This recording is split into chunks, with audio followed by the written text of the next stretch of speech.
En este 2021, me parece que nuestro país, y a partir de 2020, ¿no? Enfrenta una triple crisis. Primero, tenemos una crisis de salud. Es lo más importante, es el que nos ha costado muchísimas vidas, ¿no? Debido a esta pandemia que el mundo entero, siendo honesto, todavía no sabe cómo controlar. En simultáneo, las medidas que se han tomado para evitar los contagios nos han llevado a una crisis económica, ¿no? Que se origina en las medidas que se han tomado para evitar los contagios. Es decir, el asunto es así, miren. Pandemia, contagios. Para evitar contagios, confinas a las personas. Al confinar a las personas, paras en seco a la economía. Eso fue lo que ocurrió el año pasado durante los 107 días que estuvimos confinados y que ha ocurrido parcialmente en este último mes, ¿no? Que acaba de pasar, donde la cuarentena hizo a 7 regiones del país retroceder hacia la fase 2, ¿no? No retrocedimos igual a como estábamos en marzo del año pasado, pero sí tuvimos un retroceso de 2 fases, ¿no? De la 4 a la 2. Recuerden que cada fase de 1 a 4 es el ritmo en el cual se va abriendo la economía.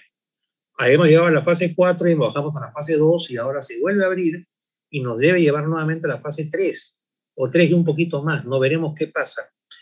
Y además tenemos pues una clase política que en general no ha estado a la altura. Hemos tenido en 2020 pues 3 presidentes en una semana.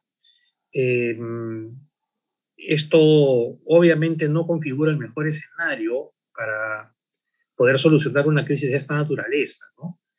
Y esto que ha ocurrido ni siquiera incluye a los problemas estructurales que Perú tiene, ¿no? Esta desigualdad en el acceso, por ejemplo, a servicios básicos de calidad, la permanente exclusión, la discriminación, la informalidad tan grande que tenemos, etcétera, ¿no? Es decir, la situación se puso complicada, ¿no? Y era natural que ante una economía con tantos problemas estructurales, un evento como la pandemia sacara pues a relucir esos problemas que no estaban escondidos, pero que de alguna manera convivíamos con ellos.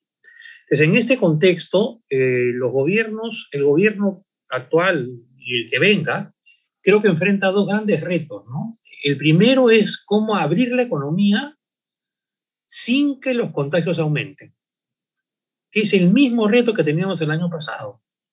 Es decir, tienes que abrir la economía, pero sin que los contagios aumentan. Si estos aumentan mucho, entonces vuelves a las cuarentenas como ha ocurrido, diferenciadas le llaman esta vez, y se retrocede en la apertura de la economía. En paralelo, el segundo gran reto que tenemos es contener a un Congreso muy populista. Y esto hay que aclararlo, miren. ¿Qué cosa es ser populista? El populismo es un concepto difícil de definir, pero que básicamente se refiere a lo siguiente, miren. Se refiere a personas que probablemente con buena intención prometen muchas cosas para elevar el bienestar de la población, pero sin tomar en cuenta que para lograr esas cosas se necesitan ingresos que a su vez provienen de alguna fuente. El populista piensa que el dinero crece en los árboles. Lo segundo es que el populista, como sí lo hacemos los economistas, no ve los efectos colaterales que cualquier medida trae, ¿no? Es decir, no tiene la capacidad de análisis de un economista para darse cuenta que si haces tal cosa, aparentemente suena bien, pero esto te trae un efecto pues secundario terrible, ¿no? Y lo tercero es que es una persona que tiende a dividir al país entre buenos y malos. Entonces culpa a los malos de las cosas que no se han hecho y convierte a los malos en enemigos y daña mucho al Perú o a cualquier país, ¿no?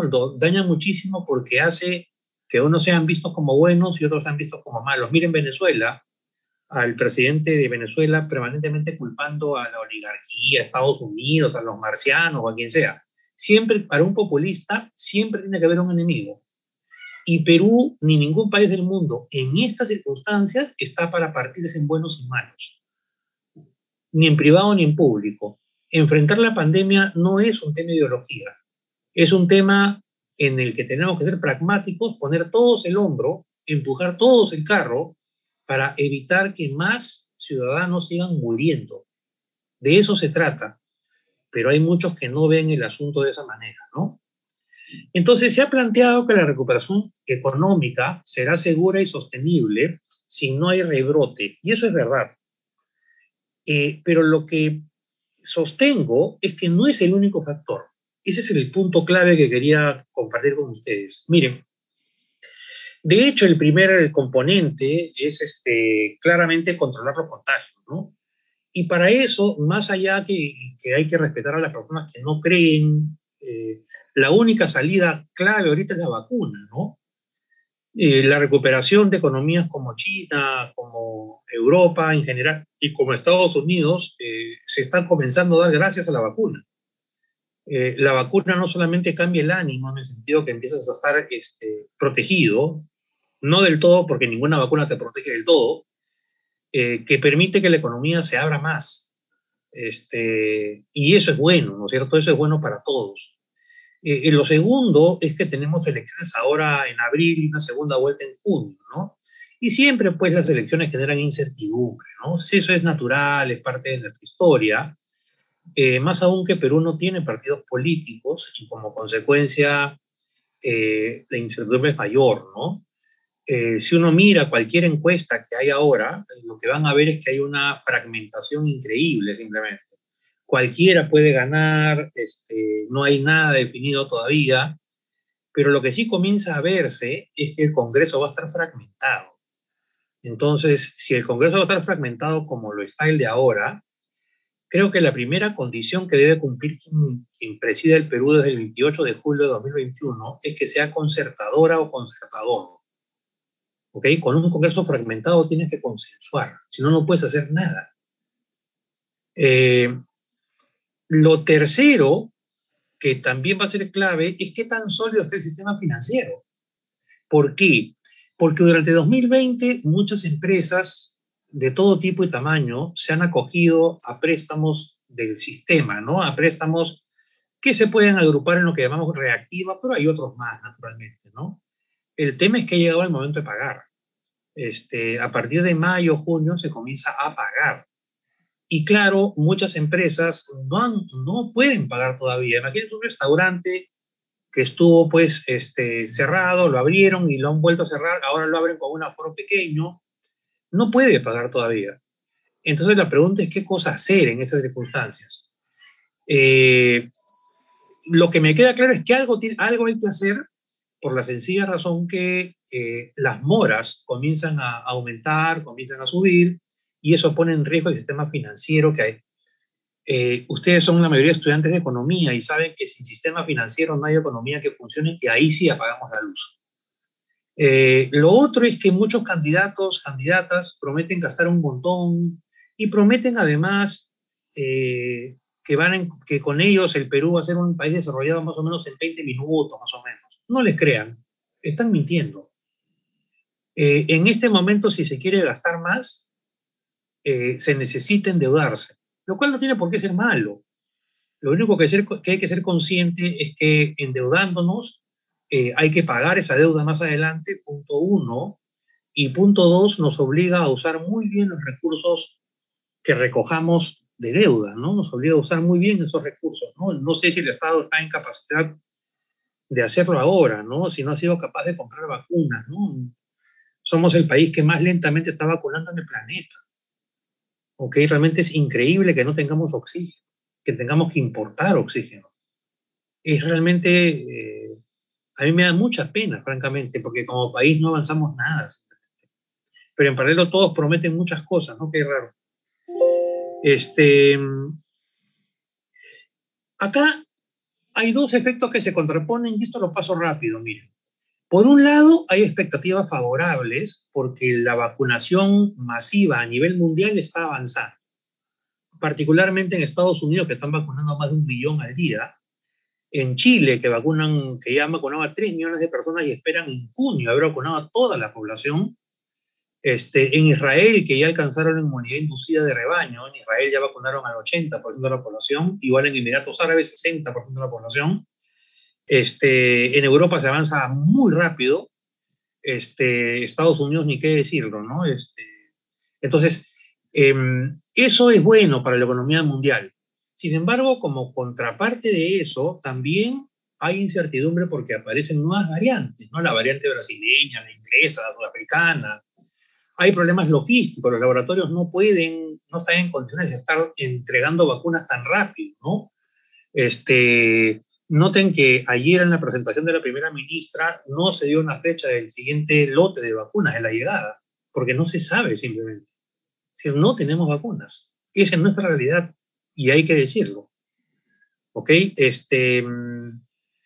Claro, todo esto pone en duda el optimismo que genera el avance masivo en la vacunación, ¿no?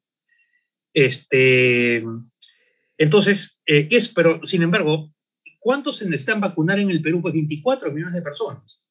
Porque hay que sacar a todos los de menores de 18 porque las vacunas no han sido aprobadas para ese grupo, ¿no? Y no a los 24 ni siquiera, porque basta con que vacunes al 70% más o menos si tienes inmunidad de rebaño. Estás hablando de vacunar más o menos, más o menos unos 18 millones de personas, con lo cual requieres 36 millones de vacunas. Eso es lo que necesita Perú. Han llegado 1 millón hasta ahora, llegado nada más. Ahora, ¿cómo afectó esto a la economía? Miren, cuando se declara confinamiento o aislamiento, la economía para. ¿Ok? Se le dice a la economía, no funciones, las empresas tienen que cerrar todas, y entonces hay un choque de oferta, como ustedes como expertos de economía deben saber qué significa, ¿no? Se afecta negativamente a la oferta de la economía. Pero si las empresas no producen y no venden, entonces no necesitan contratar gente. Y si no requieren contratar gente, entonces se produce un efecto o un choque de demanda, ¿no es cierto? Porque la gente no tiene plata para comprar.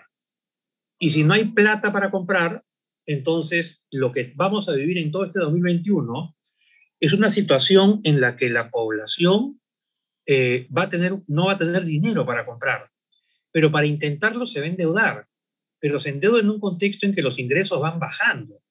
Entonces, si se endeuda en un contexto en que los ingresos van bajando, las moras van a aumentar porque no va a tener cómo pagar.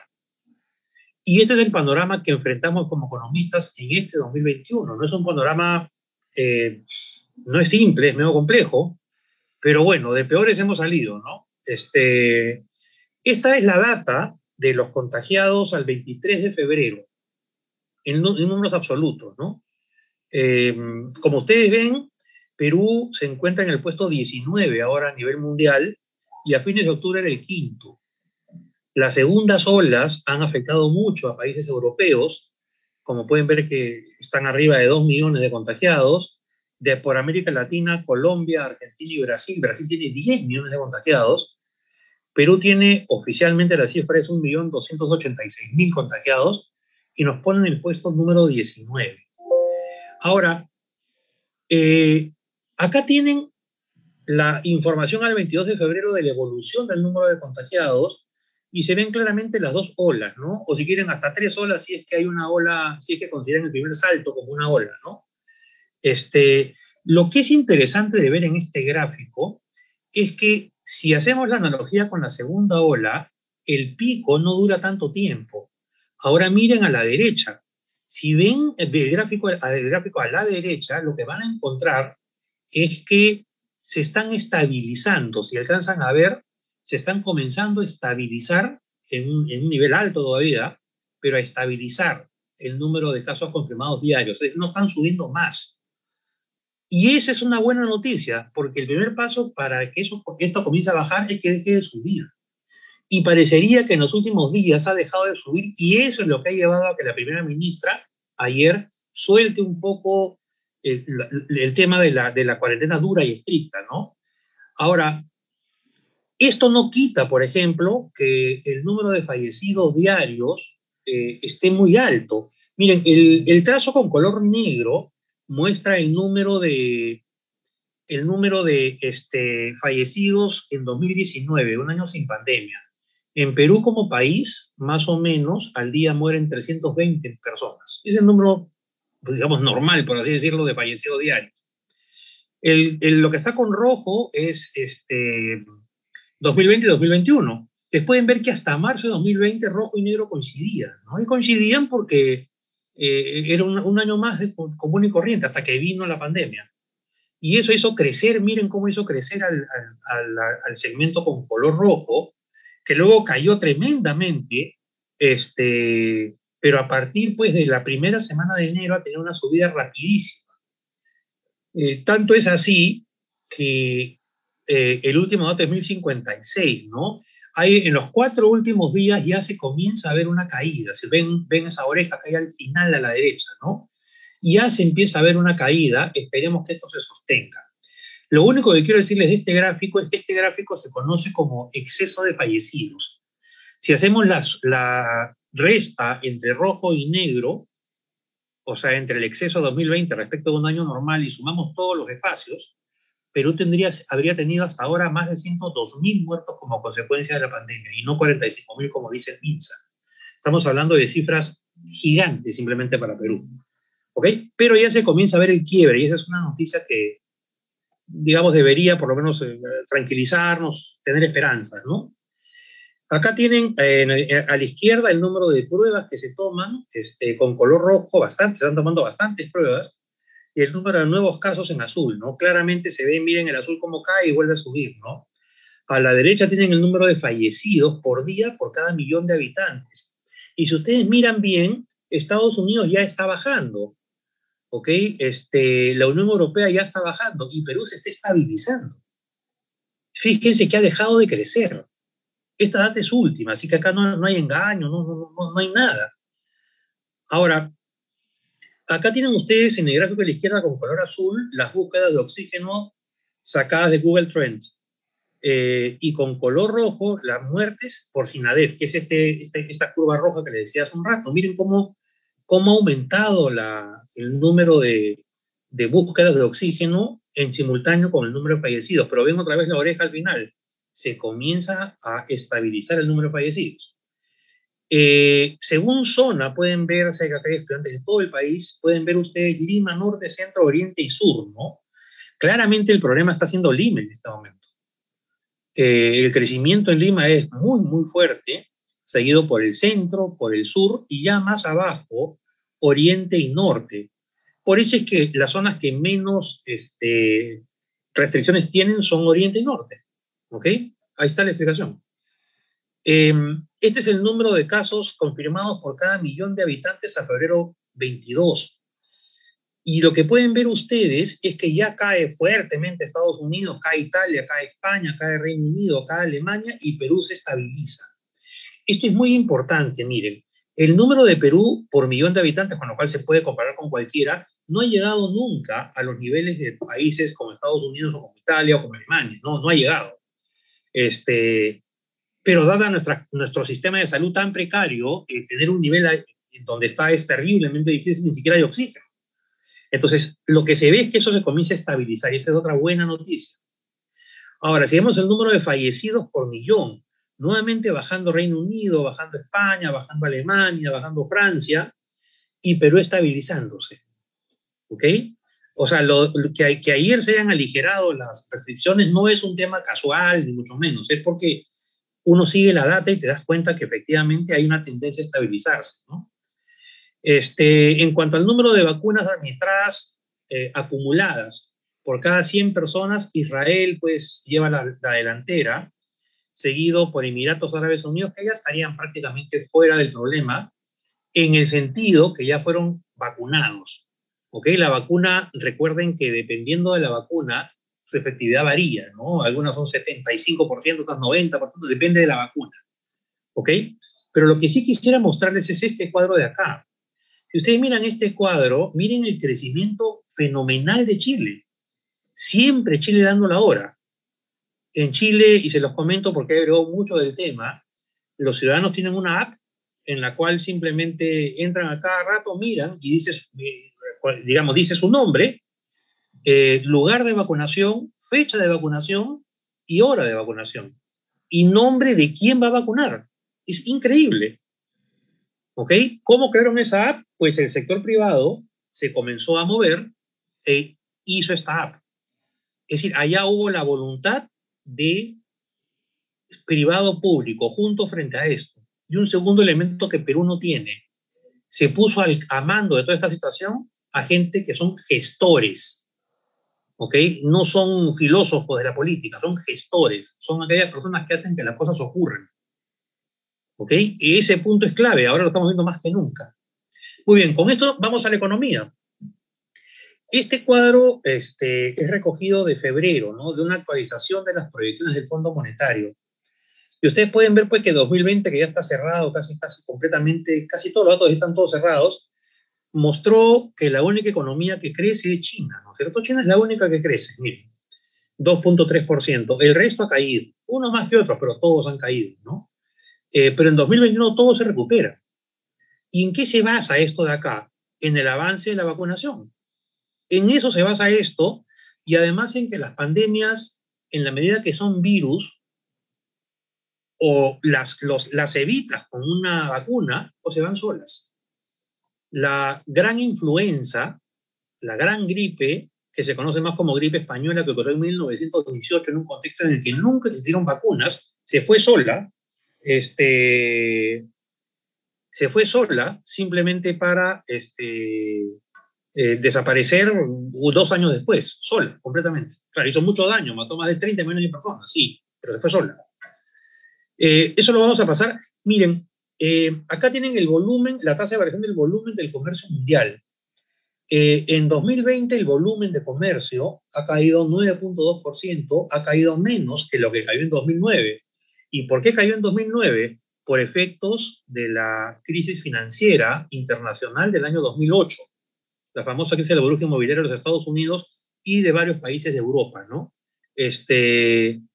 Entonces, viendo hasta acá, resulta esto siendo no tan malo comparado con 2009.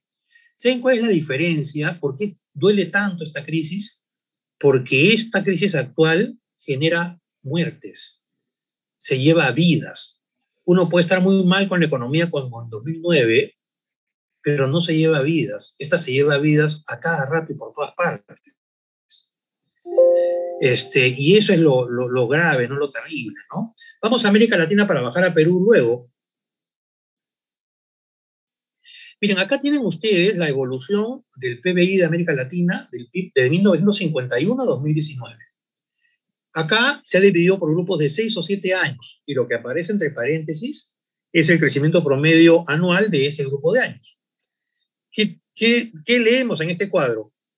Que el periodo 2014-2019 fue el peor desde 1951, sin ninguna duda. ¿Ok? El crecimiento fue solamente 0,4% anual.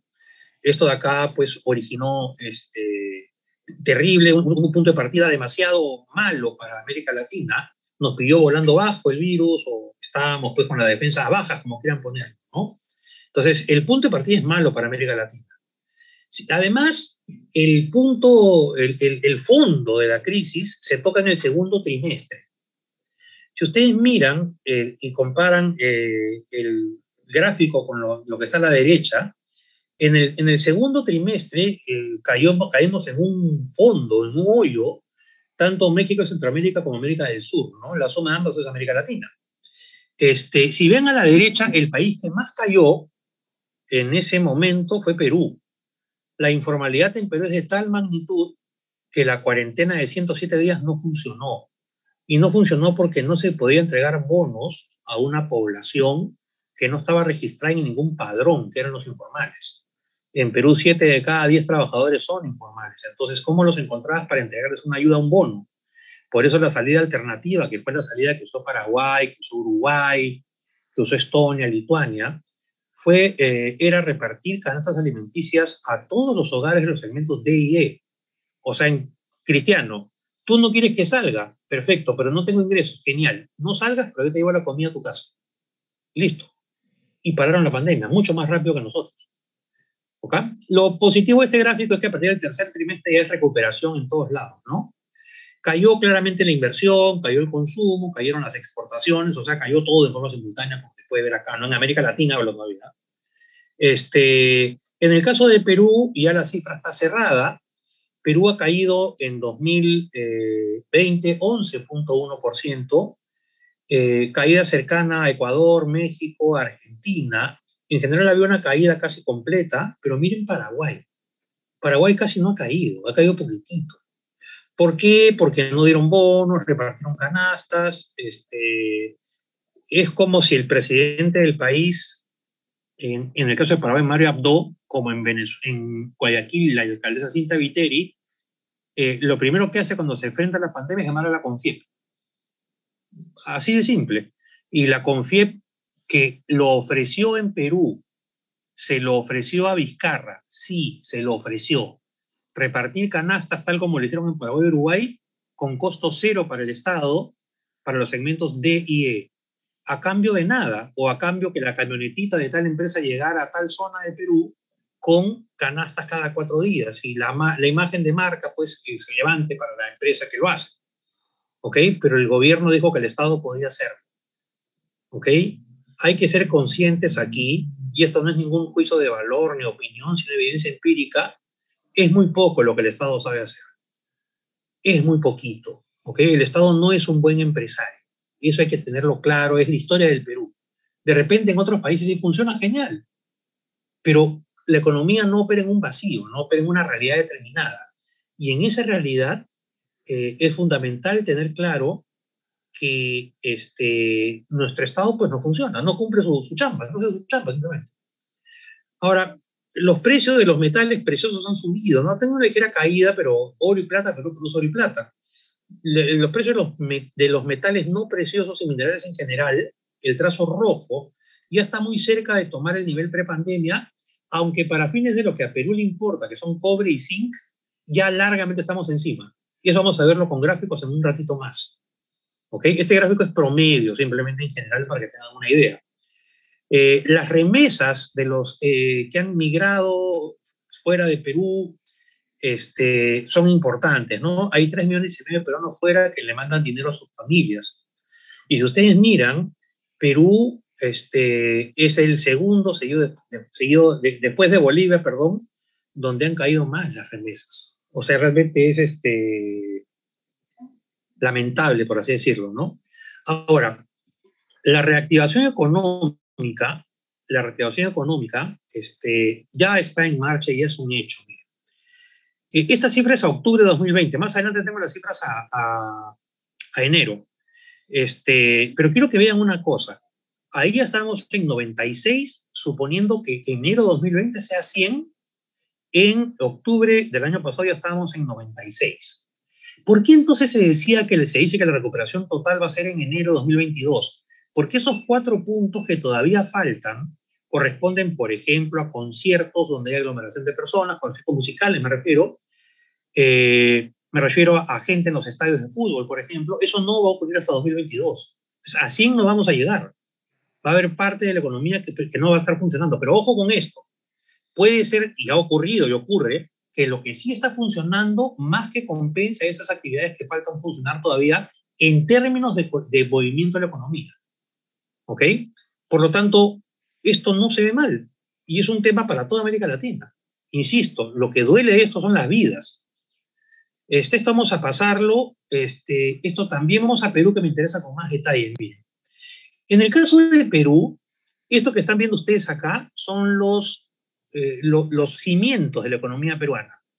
A 2019 teníamos el menor nivel de deuda pública de ese grupo de países, el menor déficit fiscal promedio 2010-2019, la menor inflación y el mayor nivel de reservas. Miren, la economía es como construir una casa.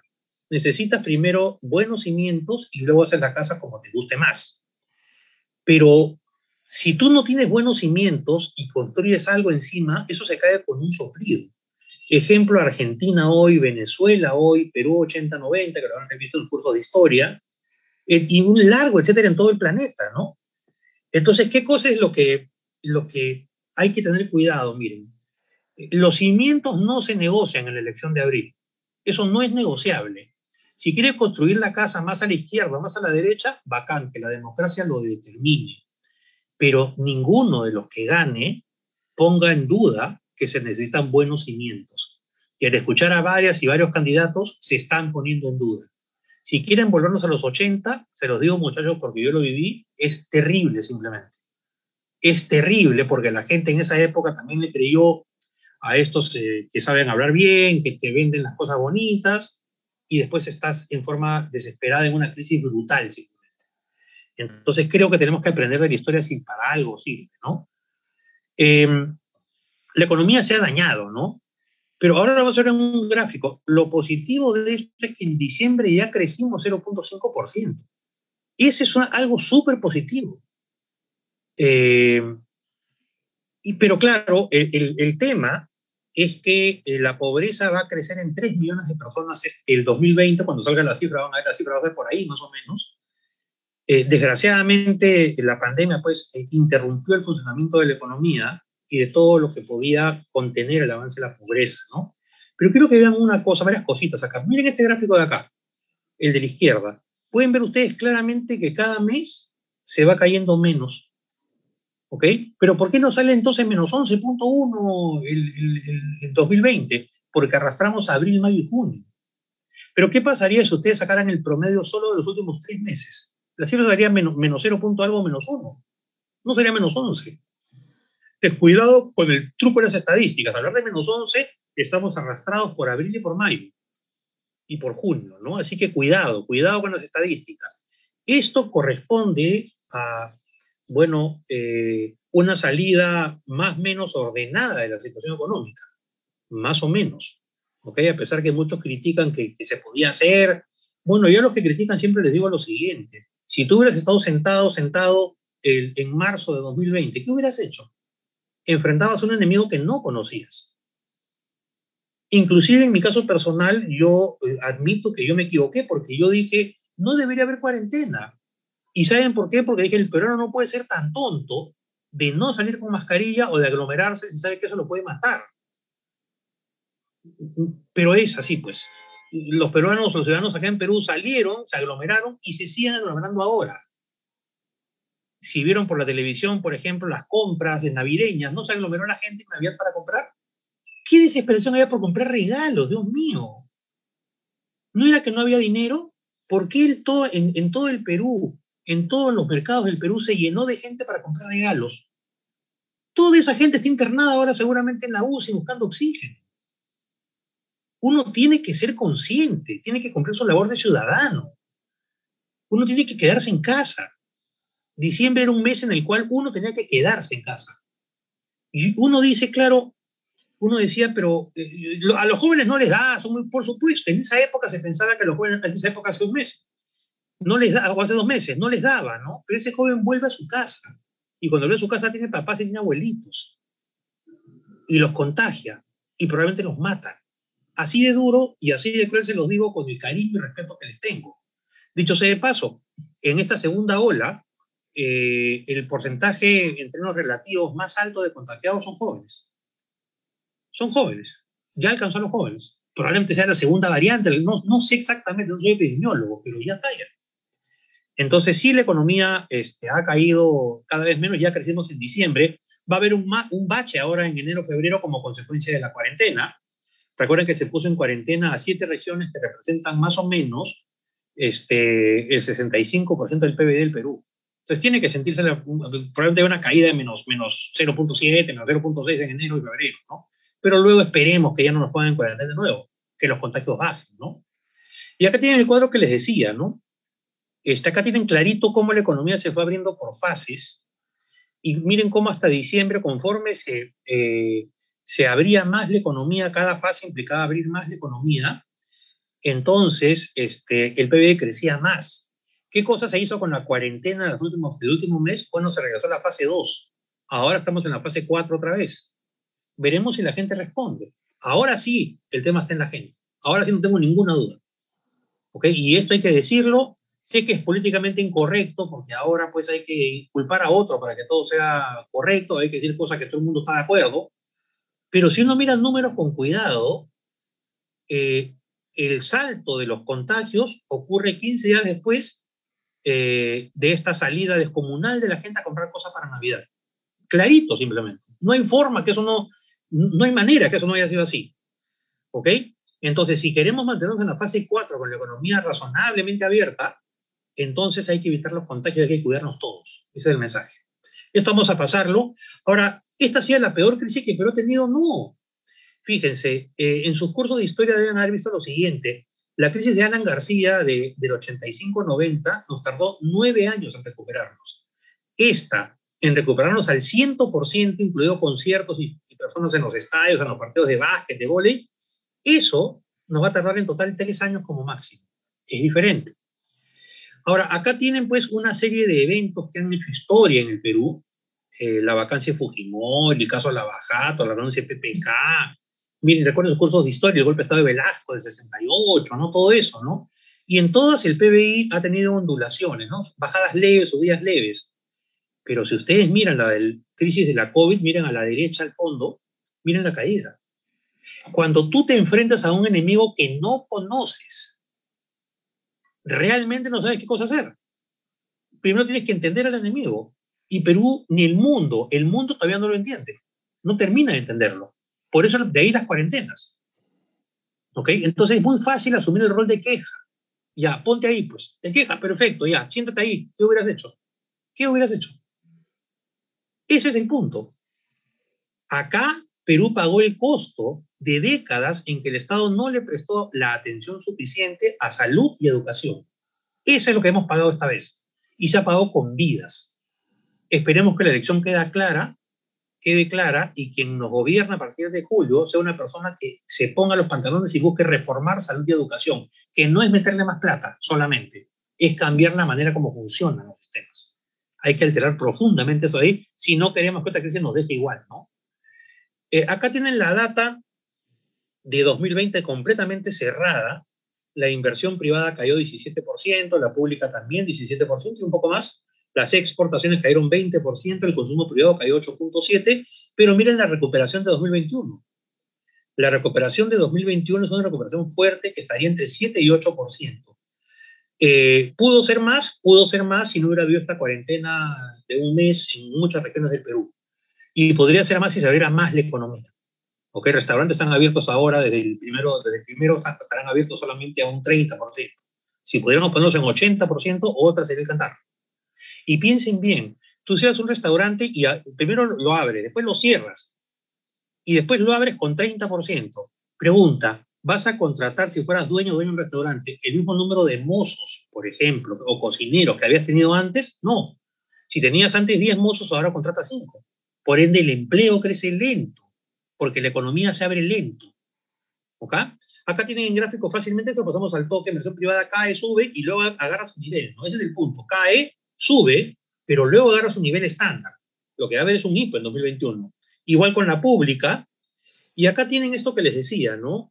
Al cuarto trimestre de 2021 se espera que la economía esté en 99%, ¿no? Eso es lo que se espera. Pero fíjense que está en 96 desde el cuarto trimestre de 2020. Miren, en el segundo trimestre llegamos a 69 sobre 100, siendo 100 el cuarto trimestre de 2019. Es alucinante, simplemente. ¿Cómo podemos realmente sobrevivir a esto? Perú tiene un déficit fiscal, claro, porque los ingresos tributarios han caído y el gasto público ha aumentado para enfrentar la pandemia, ¿no? La brecha fiscal es de 8.6% del PBI, 2020 es de cifra ya cerrada, pero se espera que esto baje rápidamente. ¿Y por qué? Porque lo que explica esta caída este déficit fiscal es una caída brutal de los ingresos tributarios de 34%. Claro, la economía no vende, se mueve menos, menos gente paga impuestos, ¿no? Menos empresas pagan. Y eso de ahí, ¿qué cosa va a originar? Que en 2021 la brecha fiscal, digamos, baje a 4% del PBI y se normalice en 2022, siempre y cuando tengamos a partir de julio un gobierno responsable en el manejo económico. Eso es importantísimo. La deuda está en torno al 35% del PBI. Perú es un país que ha manejado a lo largo del siglo XXI muy bien el tema de la deuda. No somos un país endeudado como lo son las economías avanzadas o como lo son el resto de América Latina, ¿no? Estamos en buenas manos, por lo menos hasta julio. Confío a ciegas en Waldo Mendoza, con quien tengo amistad, lo aprecio mucho, es un gran economista y es muy responsable. Mientras él esté ahí, todo se va a manejar bien. Lo que no sabemos es lo que viene después. En cuanto a empleo, pues los más afectados han sido los jóvenes. de 14 a 24 años y las mujeres, ¿no? Han sido los que más han perdido sus empleos y le está resultando más difícil recuperarlos. La inflación es un fenómeno ya controlado, felizmente, en nuestro Banco Central. Por ejemplo, ¿a qué me refiero con ver la historia? Si sabemos que el Banco Central Independiente ha logrado la estabilidad monetaria, ha logrado sostener la inflación dentro del rango meta, ¿por qué algunos quieren quitarle la independencia al Banco Central? ¿O sea, es que quieren ir contra el Perú? ¿No se dan cuenta que el aumento en precios que vimos en los 80 por esa razón fue lo que hizo que la pobreza llegara casi a 60%? ¿Qué está pasando, Dios mío? Acá ven lo que les decía, no miren el cobre. El cobre está en su nivel más alto desde los últimos 10 años, ¿no? Si Perú tuviera más minas operando que produzcan cobre, estaríamos al otro lado simplemente. El gobierno tendría una barbaridad de dinero para poder mejorar pensiones, mejorar todo simplemente. Pero eso no ha ocurrido, los proyectos cupríferos están ahí parados desde 2011, de repente no sale Tía María, no sale Las Bambas, ¿no? Bueno, hay que respetar pues que el país es un país diverso y complejo, ¿no? El oro ha bajado un poco y esa noticia es buena. ¿Saben por qué? El oro es un activo refugio. Esto significa en buen castellano que cuando hay turbulencia, los inversionistas van y compran oro para protegerse. Si el precio está bajando es porque lo están vendiendo. ¿Y por qué lo venderían? Lo venden principalmente porque ese dinero lo piensan poner y lo están poniendo en el sistema financiero mundial, en cualquier bolsa, en bolsas o en actividades productivas, lo que resucita las economías. Y eso es determinante, ¿no? Para las locomotoras de la economía mundial como son Europa, Estados Unidos y China, sobre todo, ¿no? Eh, Acá pueden ver el zinc y el petróleo. El zinc ya recuperó largamente el nivel prepandemia y el petróleo está a niveles de prepandemia, $61 por barril, ¿no? El tipo de cambio en Perú es el menos volátil, ¿no? O sea, el menos, si ustedes ven los demás por oposición, Chile, Colombia y México, está antes del 17 de febrero, ¿qué cosa pueden notar? Que en estos tres otros países sube un montón y baja un montón.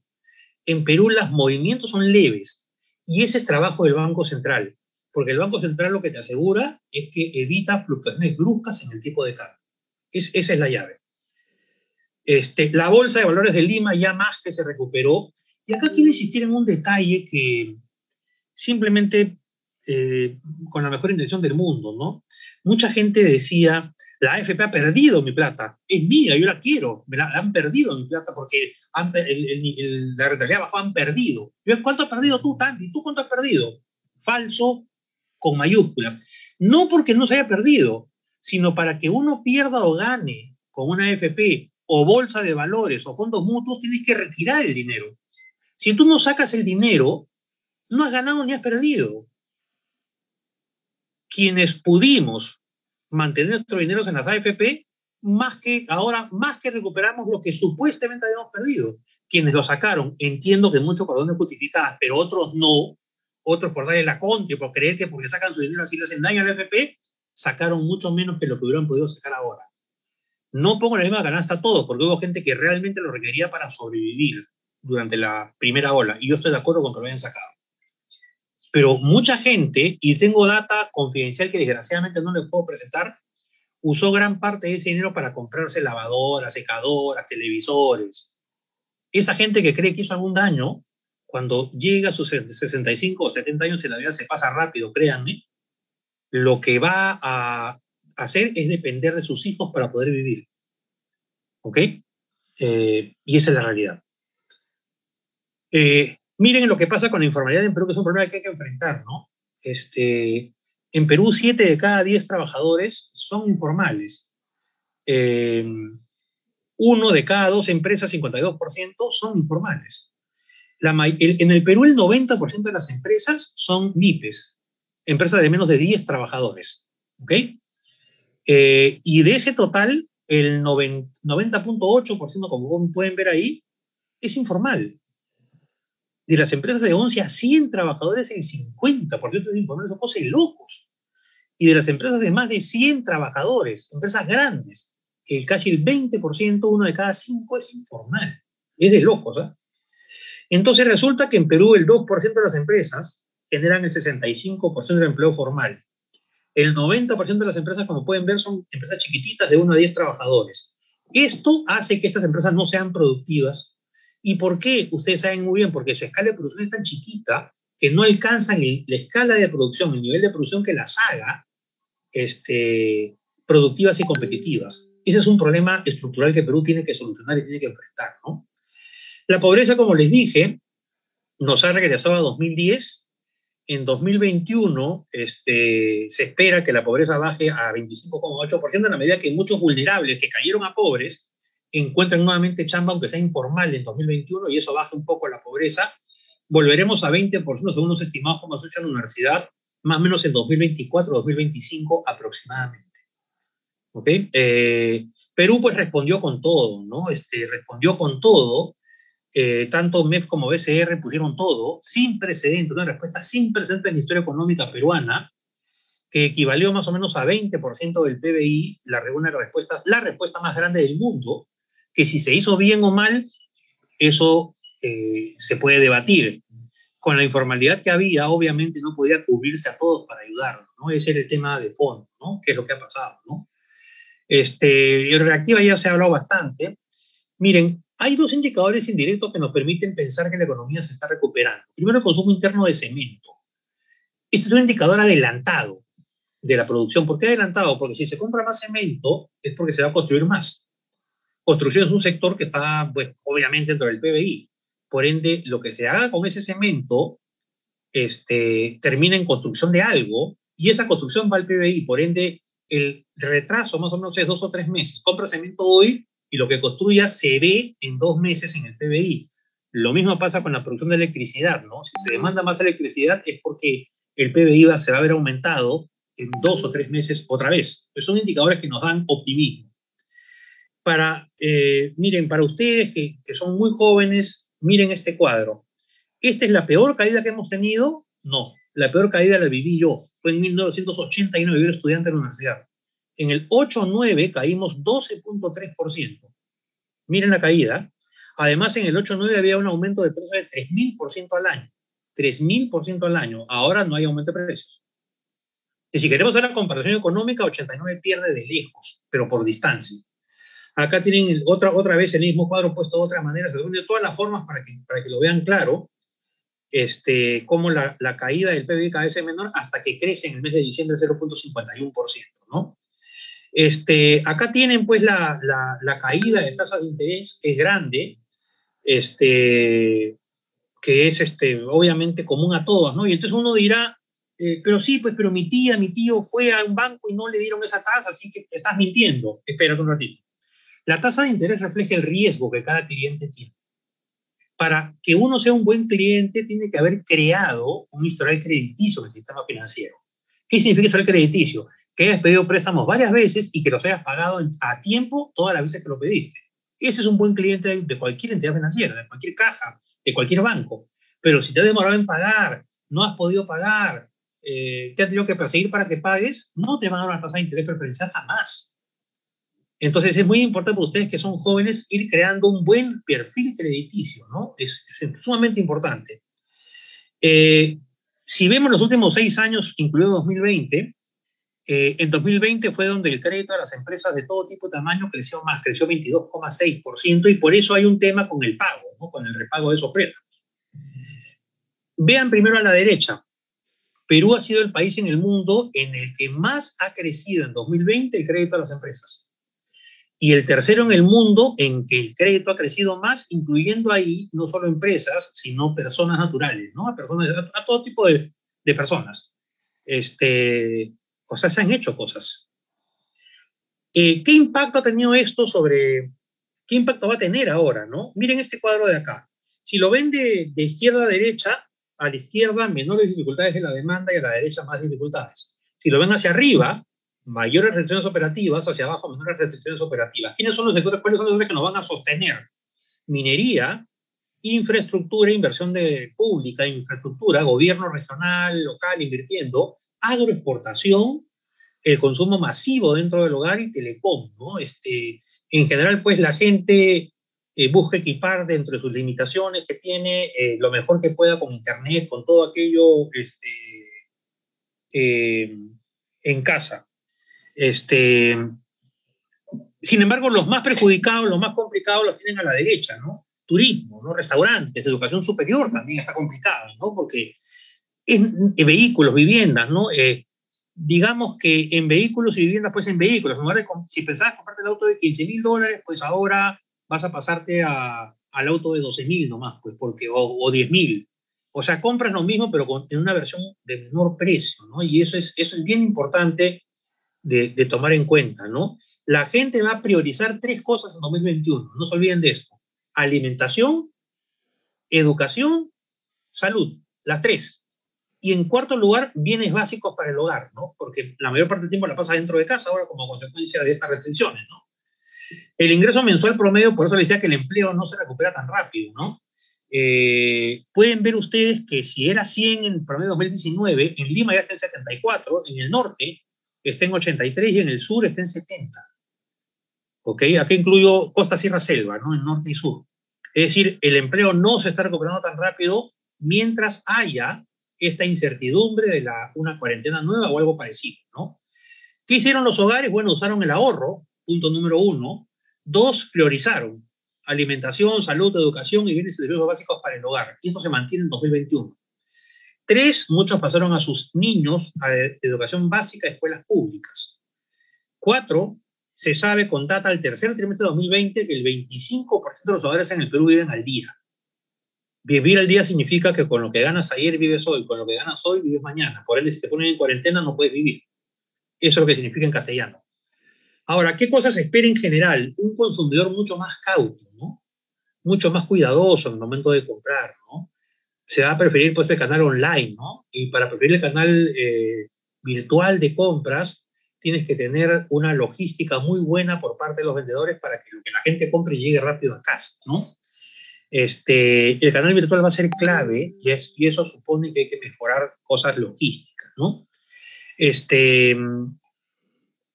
Esto vamos a pasarlo.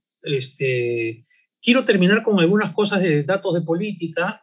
La volatilidad que tiene el elector peruano se muestra claramente acá, ¿no? Sagasti pasa de 18% de aprobación en diciembre a 21% en enero. O sea, de al te amo a te odio es cuestión de minutos nada más. Somos muy volátiles. Y por eso es que las elecciones en un país como Perú siempre se definen en la última semana, no solamente. El Congreso un nivel de desaprobación gigantesco a pesar del populismo alucinante que pone en marcha, ¿no? La desaprobación es 73%, la aprobación es solo 18%. Bueno, esto lo pongo casi por poner, es el resultado de Ipsos. Están todos amontonados, cualquiera puede ganar, no hay ninguna tendencia clara. Los dos que pasan en la segunda vuelta pueden ser cualquiera de los candidatos en este momento. Hay un dato que siempre menciono, que es un dato de datum porque me parece importante. En Perú, el 22% de los votantes define su votación en la cola de la votación y otro 23% en los últimos 3 días. Quiere decir que todo en buena cuenta depende de lo que pase la última semana. ¿Ok? Con lo cual no se puede, estas encuestas son solamente referenciales y casi como deporte hay que ponerlo, ¿no? Cierro con conclusiones. Hay 3 retos importantes para Perú. Primero, contener el rebrote. Segundo, contener el populismo. Y tercero, reactivar la economía a pesar del lento crecimiento de los empleos.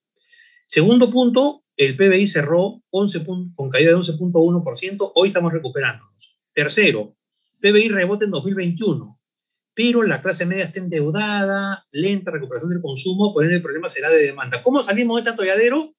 Bueno, la evidencia empírica mundial, y con esto termino, es muy contundente. Necesitas de un proyecto grande que salga adelante y la economía sale adelante inmediatamente. ¿Por qué? Porque el capital se mueve en manada, es como una manada de elefantes. Cuando el elefante grande que va adelante camina para la derecha, todos caminan para la derecha. Cuando camina para la izquierda, todos caminan para la izquierda. Cuando se mete al agua, todos se meten al agua, como uno lo ve en televisión. Igual pasa con la economía. Cuando un gran proyecto sale, los demás vienen porque dicen, oye, si esta empresa jugó para Perú y jugó en Perú, entonces esto funciona y todos se meten. Puede ser una empresa, un proyecto minero, puede ser Tía María, puede ser Las Bambas, puede ser una alianza público-privada en infraestructura, por ejemplo, también puede ocurrir. El riesgo que tenemos para que se nos caiga la economía es un gobierno populista y antimercado, ¿no? o anticimientos, para ponerlo en términos más fáciles, ¿no? Es un riesgo que hay que saber vivir y espero que no ocurra porque ustedes son demasiado jóvenes para que lo sufran. Muy bien, entonces con esto termino mi presentación.